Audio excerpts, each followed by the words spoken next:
হুগলি জেলার বাঁশবেড়িয়া নামক এই গ্রামটি গঙ্গা নদীর একদম তীরে অবস্থিত এবং এই বাঁশবেড়িয়া গ্রামে একটি পরিত্যক্ত পুরনো বাড়িও রয়েছে এবং তার সাথে একটি পরিত্যক্ত ঘাট।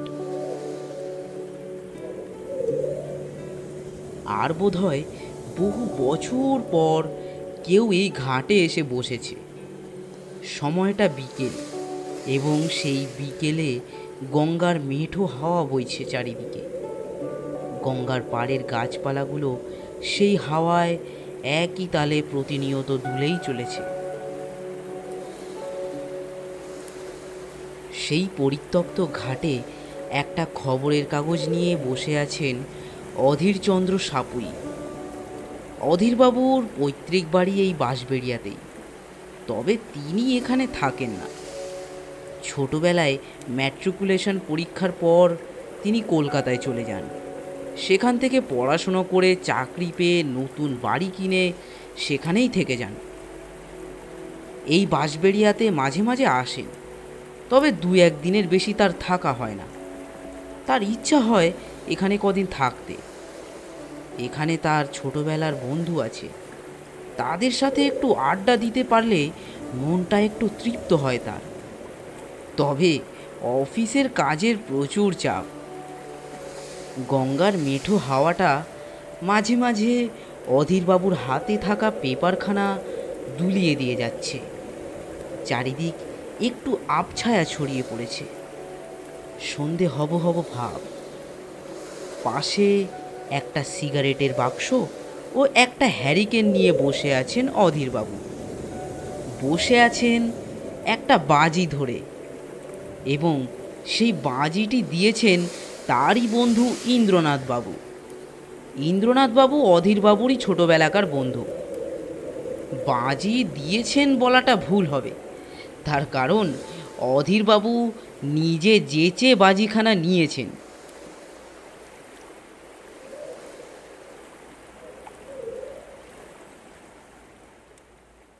ঘটনাটা হলো, আগের দিন সন্ধেবেলায় তাদের গ্রামেরই এক চায়ের দোকানে বসে তিনি, ইন্দ্রনাথবাবু, বিশম্ভর এবং চায়ের দোকানের শিবু একসাথে আড্ডা দিচ্ছিল। অধীরবাবু বহু বছর পর তার এই বন্ধুগুলোর সাথে আড্ডা দিচ্ছিল, তাই আড্ডাখানা বেশ ভালোই জমে উঠেছিল। আড্ডার কথা হচ্ছিল বিশম্ভরের বাড়ি মেরামত নিয়ে। বিশম্ভরের বাড়ি বেশি পুরনো নয়, তবে এরই মধ্যে তাদের বাড়ি মেরামতের প্রয়োজন হয়ে উঠেছে। এই বিষয়ে বিরক্তি প্রকাশ করছিল বিশম্ভর। তখন ইন্দ্রনাথবাবু তাকে বললেন, সে তো মেরামত করতেই হবে ভাই। এখনকার বাড়ি বানানোর জিনিসপত্রের মান এতই খারাপ যে 50 বছরও ভালো করে দাঁড়িয়ে থাকা দায়। এ কথায় বিশম্ভর উত্তর দিল, যা বলেছ, দেখো না, লক্ষ লক্ষ টাকা খরচ করে বাড়ি বানিয়েও শান্তি নেই। এদিকে দেখো, ওই ভুতুড়ে রায়বাড়িটা কয়েকশো বছর ধরে দাঁড়িয়ে আছে। অধীরবাবু বসে বসে তাদের কথা শুনছিলেন। তবে বিশম্ভরের একটা কথা তার একটু বেশি ভালো লাগলো। সেটা হচ্ছে ভুতুড়ে রায়বাড়ি। এই রায়বাড়ি সম্পর্কে তিনি ছোটবেলায় অনেক কিছু শুনেছেন, তবে সেসব কিছু তার মনে নেই। কেবল একটা জিনিস মনে আছে, সেটা হলো সবাই ওটাকে ভুতুড়ে বাড়ি বলতো। অধীরবাবুর একটু কৌতূহল হলো। তিনি জিজ্ঞেস করলেন, বলছি, তোমরা রায়বাড়িটাকে ভুতুড়ে বাড়ি বলছো? তাছাড়া আমিও ছোটবেলা থেকে শুনছি সবাই বলে ওই বাড়িতে নাকি ভূত আছে। আচ্ছা, তোমরা কেউ ও বাড়িতে কখনো ভূত দেখেছো কি? ইন্দ্রনাথবাবু জবাব দিল, না ভাই অধীর, আমরা কেউ কোনোদিন দেখিনি। তবে শুনেছি ওই বাড়িতে নাকি একদল ডাকাত আর তার সাথে রায়বাড়ির এক দারোয়ানের প্রেতাত্মা থাকে। অধীরবাবু একটু তাচ্ছিল্যের সুরে বললেন, ধুর, ওসব ভূত টুত সব আষাঢ়ে গপ্প। তখন ইন্দ্রনাথবাবু তাকে বললেন, না হে ভাই অধীর, বাজে কথা নয়। বহুদিন শহরে থেকে মনে হয় তুমি সব ভুলে গেছো। তোমার কি ওই বাড়ির ইতিহাস জানা নেই? জানা ছিল, তবে ভুলে গেছি। সেই ছোটবেলায় শুনেছিলাম। তা বলো দেখি কি গল্প। গল্প নয়, গল্প নয়, ইতিহাস, ইতিহাস। তবে আমি যতটা জানি ততটাই বলবো। বেশ বলো। ঘটনাটা প্রায় তাও 170 কি 180 বছর আগেকার। দেশে তখন ইংরেজ সাহেবদের রাজত্ব। আমাদের এই হুগলি জেলায় তখন প্রচুর ডাকাতের উৎপাত। তা সেই ডাকাতদের মধ্যে সব থেকে দাগি ডাকাত ছিল কালী ডাকাত। ইংরেজ পুলিশরা তখন তাকে হন্যে হয়ে খুঁজে বেড়াচ্ছে, কিন্তু তাকে কোনো রকমেই ধরা যায় না। যেবার কালী ডাকাত রায়বাড়িতে ডাকাতি করবে বলে ঠিক করে, তার বেশ কয়েকদিন আগে সে তার নিজের দলেরই একজন লোককে এই রায়বাড়িতে দারোয়ান সাজিয়ে বহাল করে, যাতে সেই লোক তাকে ওই বাড়িতে ঢুকতে সাহায্য করে। এবং সেই লোকের সঙ্গে পরামর্শ করে সে যেদিন রায়বাড়িতে আসে, সেদিন সে গঙ্গা থেকে উঠে এসেছিল। গঙ্গা থেকে? কিভাবে? কলা গাছের ভেলায় চেপে। তারপর? তারপর কালী ডাকাত যখন কলা গাছের ভেলা থেকে নেমে ঘাট থেকে উপরে উঠে আসে, তখন নাকি ইংরেজ সাহেব পুলিশ দলবল নিয়ে তার জন্যে উপরেই অপেক্ষা করছিল। কালী ডাকাত ও তার দলবলের সমস্ত লোককে সেদিন রাতে পুলিশ গুলি করে মারে। তার কারণ কালী ডাকাত অনেক খুনের অভিযুক্ত ছিল। তাই ইংরেজ সরকার তাকে জীবিত বা মৃত অবস্থায় ধরার হুলিয়া জারি করেছিল। ঘটনাখানা বুঝলাম। তবে কালী ডাকাত যে সেদিন আসবে আর ওই গঙ্গার ঘাট থেকেই উঠে আসবে, সেটা পুলিশ জানলো কি করে? বরং কালী ডাকাতেরই তো পুলিশের আসার খবর জেনে যাওয়ার কথা। সে যে ওই চর মোতায়েন করেছিল রায়বাড়িতে। সেটা তো আমিও জানি না ভাই অধীর। না, সে ঠিক আছে, তবে এই ঘটনার সাথে ভূতের কি সম্পর্ক? আরে সেই ঘটনার পর নাকি রায়বাড়ির কেউ কেউ ওই ঘাট থেকে অদ্ভুত সব আওয়াজ শুনতে পেত। এমনও কেউ দেখতে পেয়েছে যে দুটো ছায়ামূর্তি গঙ্গার ঘাটে দাঁড়িয়ে আছে এবং একজন আর একজনের পিঠে ছুরি বসাচ্ছে। এছাড়া এও শুনেছি কালী ডাকাত তার যেই লোকটিকে গুপ্তচর হিসেবে রায়বাড়িতে বহাল করেছিল, সেই লোকটিকেও নাকি ওই গঙ্গার ঘাটেই মৃত অবস্থায় পাওয়া যায়। এবং সেই মৃত্যুর পর ওই রায়বাড়ির সবাই বাড়ি ছেড়ে অন্যত্র চলে যায়। সবই তো শুনলাম। তা ওই বাড়িতে আর কেউ কোনোদিন ভূত দেখেছে কি? বোধহয় না, বা আমার জানা নেই। আসলে ওই বাড়িতে তো কেউ কোশমিনকালেও যায় না, এমনকি রায়বাড়ির বংশধরেরাও কেউ আসে না। আচ্ছা, তা আর কেউ যখন কোনোদিন দেখেনি, তোমরাও বলছো দেখোনি, তাহলে ওই বাড়িটাকে ভূতের বাড়ি বলছো কেন? আজগুবি ব্যাপারটা না ছড়ালেই নয়। না হে ভাই, তুমি বুঝতে পারছো না। আচ্ছা, আমি বুঝতে পারছি না। বেশ, চলো তাহলে একটা বাজি ধরা যাক। এই রে, আবার বাজি টাজি কেন? আর কি নিয়েই বা বাজি? এই যে তুমি ভূত নিয়ে এত কথা বলছো, আমি প্রমাণ করে দেব যে ওই বাড়িতে ভূত নেই। কি বলো? অধীরবাবুর সাথে কেউই কোনো তর্ক করেনি। তিনি নিজে ইচ্ছা করে যেচে বাজি ধরেছেন। কি চুপ করে আছো কেন? বলো, হয়ে যাক দুটো গোটা মুরগি। ইন্দ্রনাথবাবু একটু ইতস্তত করছিলেন দেখে অধীরবাবু তাড়াতাড়ি বললেন, কি হলো হে? বাজি হেরে যাবে বলে চিন্তা করছো? তা তো করবেই। কোনোদিন কিছু না দেখেই বলে দিলে ওই রায়বাড়িতে নাকি ভূত আছে। তুমি নিজেও বুঝতে পারছো ভূত টুত কিছুই নেই, তাই তো বাজি ধরতে তোমার মন খুঁতখুত করছে। না হে ভাই, আমি বলছি কি, তুমি ভূতে বিশ্বাস করো না করো তাতে কোনো ক্ষতি নেই, কিন্তু যেচে কেন ঝামেলায় পড়বে বলো? হতে পারে ওই বাড়িতে ভূত নেই, কিন্তু এটাও তো হতে পারে যে ভূত আছে। এই তো, এই যে তুমি যেমন করে বলছো ভূত আছে কি নেই, এই সব সংশয় দূর করে দেব আমি। চলো, লাগাও বাজি, দুটো দেশি মুরগি।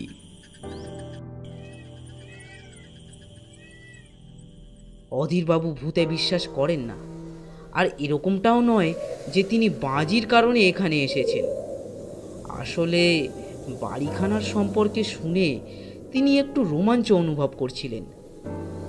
তবে রায়বাড়ির এই পরিত্যক্ত ঘাটে এসে তিনি পরম শান্ত পরিবেশটাকে উপভোগ করছিলেন।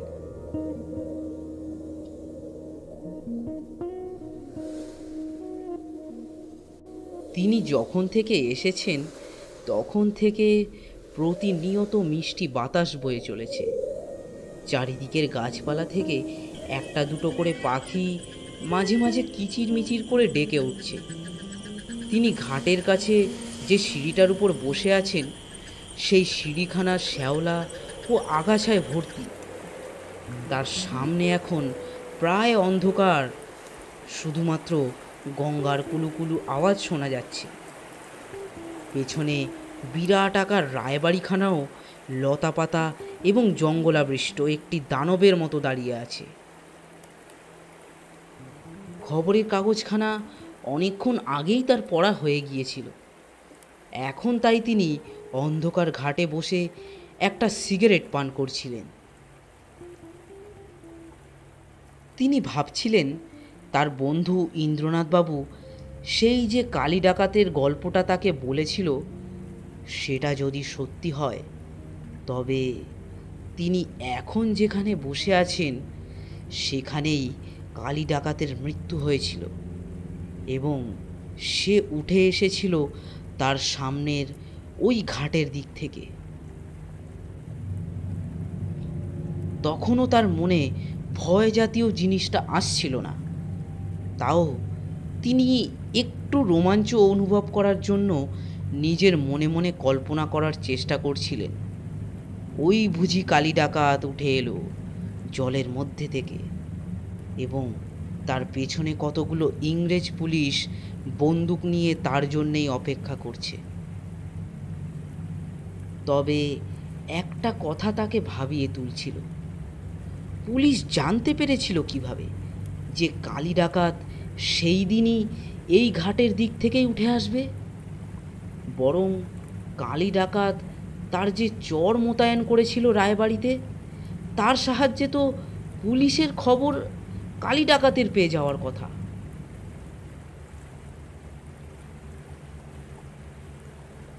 রাত তখন অনেকটাই গভীর, চারিদিকে কোনো শব্দ নেই, এমনকি গঙ্গার দিক থেকে হাওয়াটাও বইছে না। পরিবেশটা হঠাৎ করে কেমন যেন থমথমে হয়ে গেছে। তিনি উঠে দাঁড়ালেন এবং উঠে দাঁড়াতেই তিনি তার পেছন দিক থেকে একটা শব্দ শুনতে পেলেন। তারপর পেছন ঘুরে তাকাতেই দেখলেন একটা লোক হাতে একখানা বল্লম নিয়ে রায়বাড়ির দিকে মুখ করে দাঁড়িয়ে আছে। গায়ের রং তামাটে, পরনে একটা ধুতি। অধীরবাবু ভাবছিলেন এখন এখানে এই লোকটি কি করছে, তাও আবার বল্লম নিয়ে। তখনই তিনি তার পেছন দিক থেকে অর্থাৎ গঙ্গার ঘাটের দিকে তাকিয়ে দেখলেন ঘাটে কলার ভেলায় ভাসতে ভাসতে একজন এসে দাঁড়ালো এবং ভেলা থেকে সিঁড়িতে পা রেখে উপরে উঠতে লাগলো।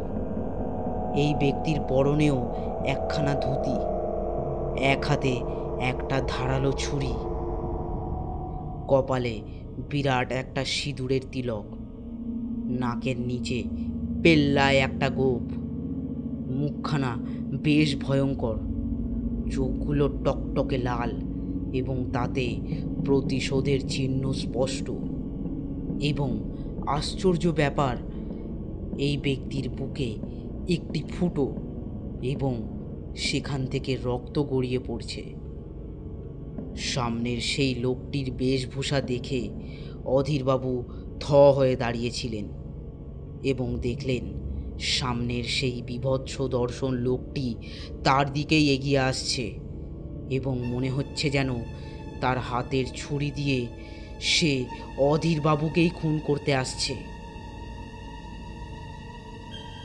তবে অবাক কাণ্ড, লোকটি থামল না, বরং অভয়বাবুর শরীর ভেদ করে তার পেছনে বল্লম হাতে দাঁড়িয়ে থাকা লোকটির কাছে গেল এবং তার পিঠে ছুরি বসিয়ে দিল। তারপর বল্লম হাতে দাঁড়িয়ে থাকা সেই লোকটি সেখানেই মাটিতে লুটিয়ে পড়ল। লুটিয়ে পড়তেই সেই জায়গাটা রক্তে লাল হয়ে গেল। চোখের সামনে ওই ভয়াবহ হত্যাকাণ্ড দেখে অধীরবাবু চেঁচিয়ে উঠলেন, খুন খুন!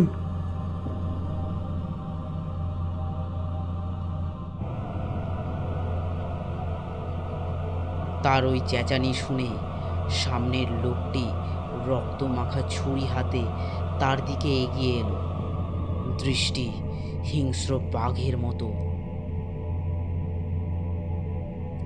অধীরবাবু তখন চেঁচানোর শক্তি হারিয়ে ফেলেছেন। তারপর সামনের লোকটি বাজখাই গলায় বলল, কে? তুইও কি পুলিশ ডাকবি নাকি? ডাক ডাক, তারপর তোর অবস্থাও এই প্যাঁকার মতো করে দেব। শালা নেমো খারাম! আগে নেমো খারাম কাকে বলছেন? আমাকে? কিন্তু আমি তো আপনাকে চিনিও না। আরে ধুর, তোকে কেন নেমো খারাম বলতে যাব? আমি বলছি প্যাঁকাকে।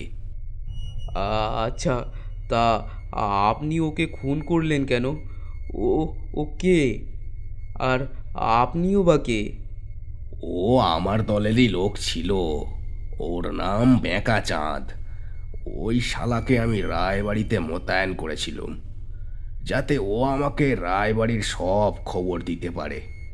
আর আমি যখন এ বাড়িতে আসব, তখন ও যেন আমাকে বাড়িতে ঢুকতে সাহায্য করতে পারে। তাই এই শালা যে কবে কবে পুলিশের দলে ভিড়ে গিয়েছিল, একদমই টের পাইনি। আমি যেদিন এ বাড়িতে আসলাম, ও বেটা আমাকে সাহায্য না করে পুলিশকে নিয়ে ঘাটের ওপর দাঁড়িয়েছিল। আমি এই ঘাট থেকে উঠে আসলে ওই পুলিশ আমাদের গুলি করে মেরে ফেললো। আসলে পুলিশ আমার নামে 500 টাকা হুলিয়া জারি করেছিল, তাই প্যাঁকা পুলিশের সাথে হাত মিলিয়েছিল। এবার তুই বল, তুইও কি আমাকে পুলিশে দিবি বলে এখানে বসে আছিস? আগে একদম না, আমি সাদাসিধে চাকুরিজীবী লোক। এখানে শুধুমাত্র বসে বসে সিগারেট খাচ্ছিলাম। সিগারেট?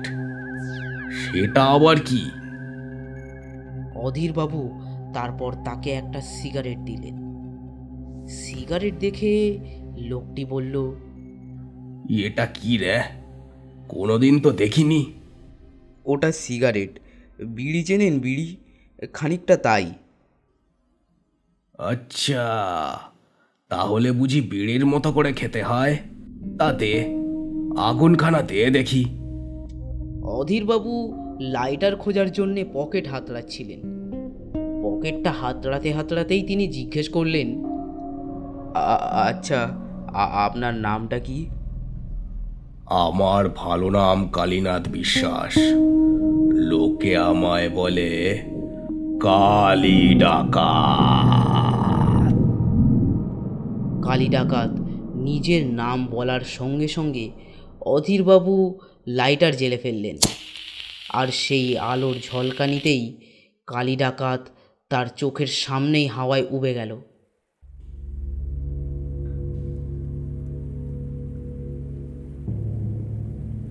প্রথমে চোখের সামনে খুন দেখে তিনি বিরাট ভয় পেয়ে গিয়েছিলেন। তবে কালী ডাকাতের প্রেতাত্মার সঙ্গে কথা বলে তার ভয়টা বেশ কমে গিয়েছিল।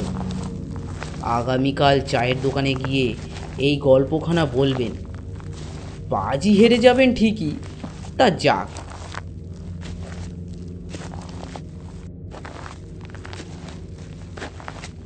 এবং মাঝে মাঝে ছুটি নিয়ে এই বাঁশবেড়িয়ায় আসলে একবার অন্তত কালী ডাকাতের সাথে বসে গল্প করবেন বলে ঠিক করলেন।